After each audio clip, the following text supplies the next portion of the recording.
أعوذ بالله من الشيطان الرجيم بسم الله الرحمن الرحيم يا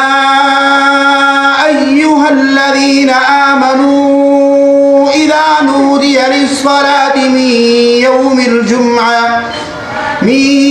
يوم الجمعة فاسعوا إلى ذكر الله وذروا البيع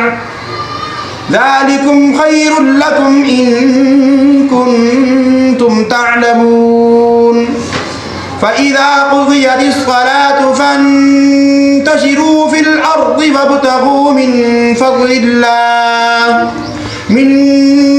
الله واذكروا الله كثيرا لعلكم تفلحون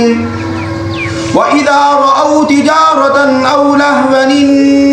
انفضوا إليها وتركوك قائما قل ما عند الله خير من اللهو ومن التجارة والله خير الرازقين صدق الله العلي العظيم.